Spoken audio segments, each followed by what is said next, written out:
What it is, focus your homeboy first, back again with another episode of the realest, most entertaining show in the game. Put it on some. This is episode 207.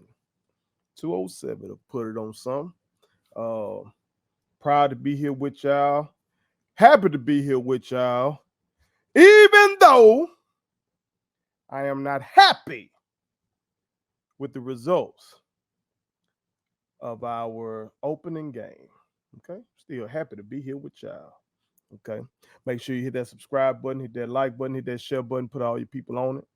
Also, make sure you fuck with our sponsor, the King McNeil Collection. That is the King McNeil Collection for all of your fraternity sorority needs.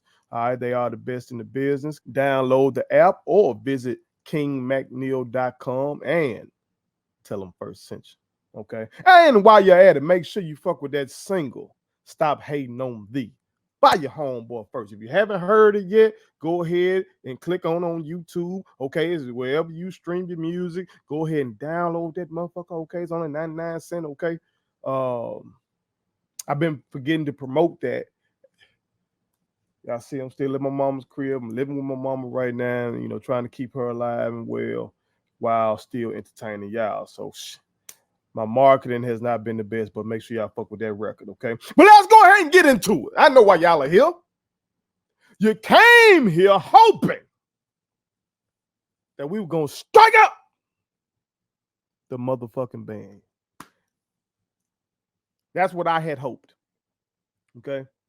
Unfortunately, that will have to be postponed, okay? That will have to be postponed because our Jackson State Tigers fell to ULM by a score of 30-14, okay? So, here are my 5 takeaways, okay? My 5 takeaways from the game, all right? First of all, let's talk FBS versus FCS real quick, okay? When I look at these matchups as a former high school coach, it puts me in the mind of like, I'm speaking for the state of Mississippi here now, okay? Mississippians, y'all know what I'm talking about. Different states, I'm sure y'all got different classifications for your high schools and everything like that. But here in the state of Mississippi, you got schools that go all the way from 1A, which are your smallest schools, all the way up to 7A, okay? And your 7A schools are your biggest schools, okay? When you're talking about your 7A schools, we're talking about schools like Madison Central in Madison, Mississippi. We're talking about schools like DeSoto Central, okay? Up there in North Mississippi. All right. We're talking about schools like, I'm gonna give you something out of Jacktown. We're talking about schools like Murrah, okay, up there in North Jackson. You feel me? Big ass schools, okay, by Mississippi standards. By Mississippi standards, okay.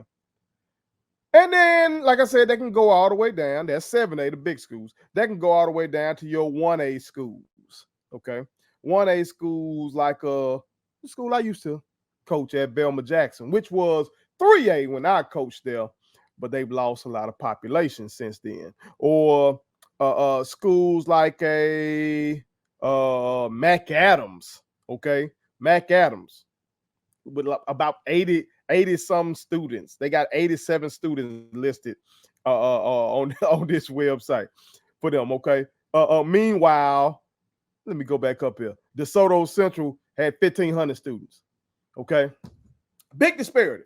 Now, if those schools were to meet on the football field, let's say you saw Madison Central on the football field versus a Mac Adams, an Enterprise, a Sacred Heart, a South Delta. Shout out to South Delta, where I've had the opportunity to educate some youngers as well. If you saw Madison Central versus any one of them, you would expect Madison Central to beat the dog shit out of them. And if they didn't beat the dog shit out of them, you would say, what the fuck is going on at Madison Central? You got this big ass school versus this little ass school. This supposed to be an ass whooping. Now, ULM is not one of the biggest schools in America, okay? They're not in the Power Four, they're in a group of five, okay? So for this example, they wouldn't be a Mississippi 7A school. They might be like a Mississippi 3A, 4A school, something like that. But even in that situation, you would expect the bigger school to win. And I think historically, y'all, that's just what the fuck it come down to since integration. Since integration, well, of course, the best black athletes go to these big white schools because the money is there. We talked about that. But also, you got some of the lower ranked guys, so a lot of these 3 stars and shit, still go to those schools. Despite those schools not having the same juice as a Jackson State, as a FAMU, as a Grambling, and all that kind of shit. If you watch that game, and the real ones will be able to tell me, if you watch the game on TV, it looked like Elmo Jack State folks have been that bitch than it was ULM folks. I may be wrong with that. The real ones, y'all will sort that out. Of course, our band culture dwarfs theirs. But it also looked like the football team matched up. Okay? So even though they are bigger than us, even though they have more money than us, even though they have more coaches than us, it seemed like, goddamn it, we were meant to be there. Okay? And that's some of the kind of shit you see in high school sports. Well, maybe a 1A school versus a 7A school. Shit, I ain't finna really goddamn go like that. You know, when I was in high school, my freshman year, we were a 1A school at St. Joe. We were 1A. And we went to a team camp at Mississippi State, and we beat, at that time, I think schools went up to 5A. And we beat a bunch of 5A schools, but that was different. Okay, that was different. We were a Catholic school, so we were getting kids not only from in Madison, we getting kids all from the metro area. We were loaded. We were hella talented. And we went to the state championship game that year. So we were a very good team. But usually that ain't the fucking case. Well, a very small school can beat up on some of these bigger schools. But when you get a small school, like in the grand scheme of things, we are a smaller school at Jackson State University versus when it comes to PWI, ULM is a smaller school. You can compete. Just didn't win. Just didn't win. One day we're going to get over that hump. One day we must get over that hump. Because if I'm going to sit up here and say we need to go FBS, we got to go ahead and whoop one of these motherfuckers and prove that we deserve to be there. We do. We do. Okay? Because like I said before, and me and Zoe talked about that, you get that damn FCS tag up off of us, that's going to get us a few more recruits. You feel me? So that's, you know, as a former high school coach, that shit, that's just something I was thinking about, the FBS versus FCS and various classifications on the high school level going against each other. Okay. That's just one. That's just one thing I was thinking about. Two. Second takeaway. I know football has changed, y'all. I know football is all shotgun and tempo and all that kind of shit. I know that. Okay, cool. I know that. But goddamn, at the end of the day,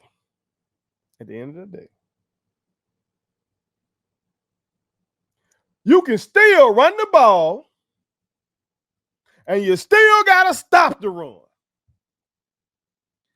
I don't think that has changed.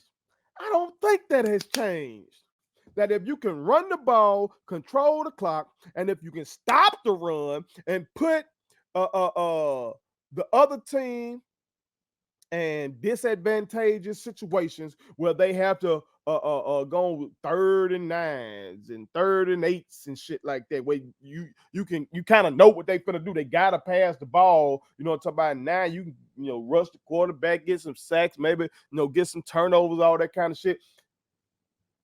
It makes for good football. And we didn't get that done, as evidenced by the team stats. Okay. We rushed. This is based on ESPN stats now. We rushed for 59 yards. They rushed for 204 yards. Again, we rushed for 59 yards. And those motherfuckers rushed for 204 yards.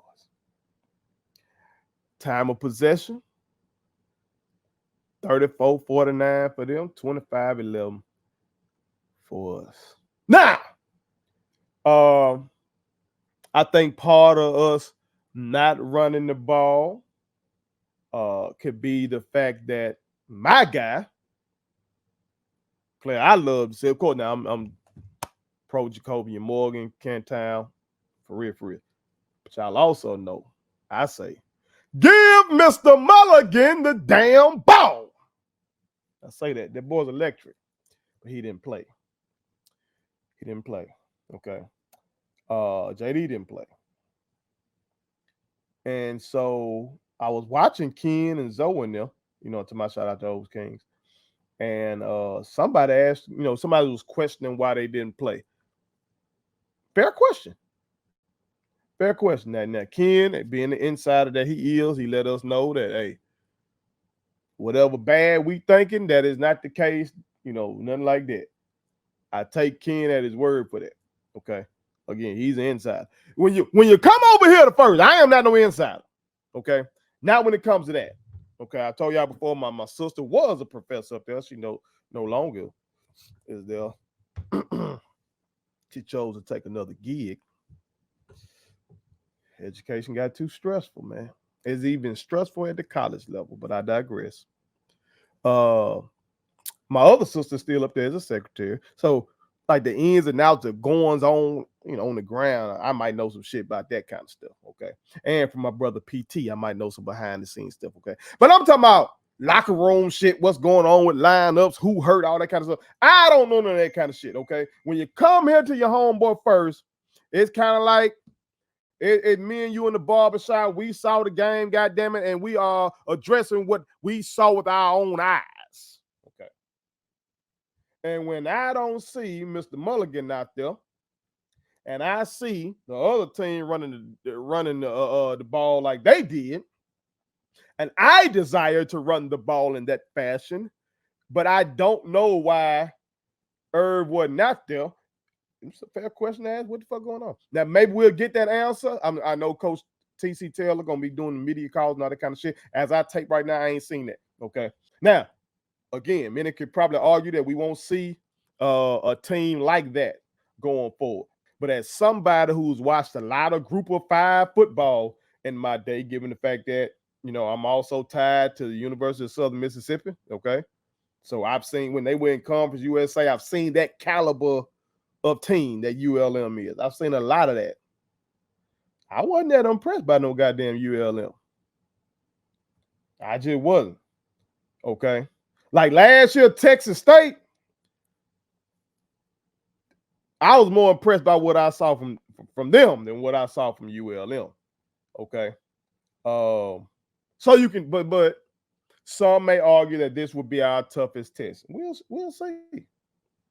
Whatever the case, we can't take nobody else lightly. We damn sure can't let motherfuckers go for 204 on the ground and have that much more time of possession than us going forward. Okay. That's 2. 3, untimely mistakes. Untimely mistakes will get you in any sport. I don't give a damn what sport it is. Okay. It could be in basketball. And, you playing such a clean game as the point guard, but you add nut up on that last possession and turn it over when all you got to goddamn do Secure this ball. They gonna foul you. You go to the foul line, make your free throws. We go home. But now your ass then trick one off. And baseball, you doing your thing, but then you walked. You walked the wrong batter at the wrong goddamn time. Now he done got on base. He done stole second, and now the motherfucker drive him home, and now a complete game turned into a loss for your ass. A complete game win turned into a loss. Untimely mistakes. Boxing, your ass been right there with him. You've been jabbing that motherfucker to sleep. Pop, pop, all night. Pop, pop, pop, pop, keeping his ass up for you. All right? Pop, pop, pop, drop the right on him every once in a while, okay? But then the 12th round come, and your ass done got lax. This motherfucker's eye is swollen and shit like that, okay? He barely goddamn could see. But your ass done got lax, and you drop that right hand. So when you throw that jab, that motherfucker come with that hook. It puts you on your ass. Untimely mistakes can get your ass, Jack. Cause we didn't make that many now. We had the one pick, okay? But the ball went straight through the receiver's hand. They had more penalties. They had 9 penalties for 46 yards. Our 8 penalties for 60. But untimely penalties, they face man, okay? So we just got to be disciplined. Can't make those mistakes on the road. Okay. Got to minimize those going forward. Of course, the team knows this. The head coach knows this. Hell, the coaching staff knows this. Okay. And if you're a real sports head, goddamn it, you know this. But that was the third thing that I saw. Untimely mistakes. Okay. Number 4, conservative play calling. Conservative play calling. Okay.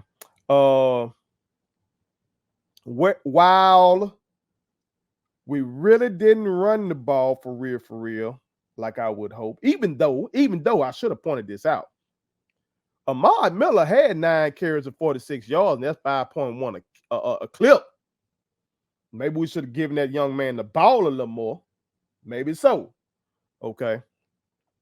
But also there seems like there were probably some other opportunities to push the ball down the field like Jacobian did with Mr. Fortillion. Now, some will argue that wasn't a great ball, but I watched enough football from some great quarterbacks who in those situations, they just try to give their guy a chance. Okay, I'm a Green Bay Packers fan, so I saw a lot of prime Randy Moss. A lot of them balls weren't great balls to goddamn Randy Moss. You throw the ball up to your guy. When you got a guy out there, you give him a chance. And they go get it. Okay. Watching Brett Favre. Brett Favre didn't always throw the best balls, but he put the ball up and give his guy a chance. Aaron Rodgers used to throw the ball up to Devontae from time to time, just give Devontae a chance. Now, he also pinpointed some of them motherfuckers, but sometimes he was just trying to give his guy a chance. All right. And this is just from some of my favorite teams, but y'all see this across sports, across football, I should say. You see this across football. A lot of times when it comes to one-on-one matchups on them goddamn on that outside sheet, you throw that motherfucker up, let your guy have a chance. Okay. So given the great adjustment that Mr. Fortillion made on that deep throw, great catch. I would have liked to see a couple of more of those attempts in the game, and I hope to see some more of that, going forward. Also, there was some situations in the fourth where I was like, okay, what we doing? Why we ain't trying to push the ball downfield right now? Like we just need a score right here. We can get a score right here that this game might not be over. You feel me? Like the score says 30-14, but this game was closer than 16 points, man. This game was closer to that. Excuse me. Okay. At the half, it's 14-7 they way. Okay. After 3 quarters, it's 21-14. We're right there. So I wish we would have been a little more aggressive, especially if we ain't gonna just run the ball for real like that. Fuck it. Let's try to push that bitch a little bit more. Okay, a little bit more. But that's 4. And 5. Jacobian is the guy, y'all. Let's not start this shit. Jacobian is the guy. The most popular motherfucker on a football team is the backup quarterback. We've seen this countless times, but Jacobian Morgan is the guy. I heard one coach say, if you got 2 quarterbacks, you have no quarterbacks. Jacobian is the guy, y'all. Jacobian is the guy now. Okay.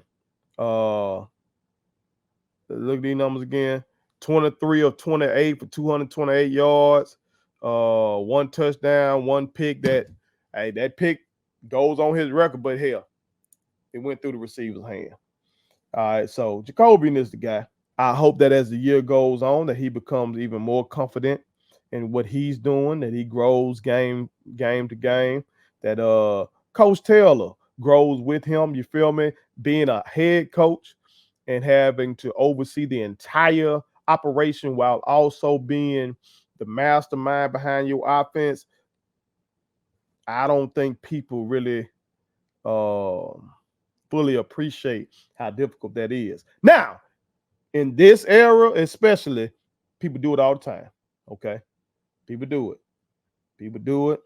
People do it. In the NFL, that's all the rage. Seem like if you are hot offensive coordinator, they try to hire you up to come be the head coach so you can, run the offense and stuff like that. But hell, also in the SWAC, we just saw FAMU win a celebration bowl with their head coach being the play caller. So it's doable. Okay, it's doable.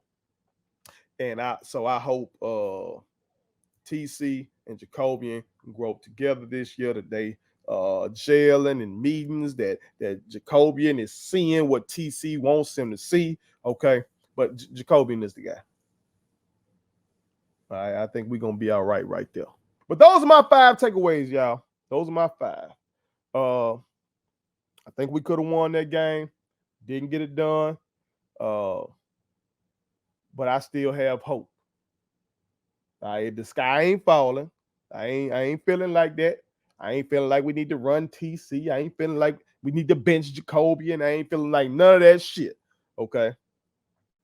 I still feel like we got a chance to get some hardware this year. But we still gotta fucking get it done on the field. Can't be us talking about it. Okay, our enthusiasm as the fan base, okay, can't win shit. Can't win shit. If it could, we'll be perennial FCS champions. Wouldn't nobody be talking about no motherfucking North Dakota State or South Dakota State or South Dakota, whoever the fuck. They wouldn't be talking about it. They be talking about us. So our fandom can't win it. Our team got to do it. Put it on something.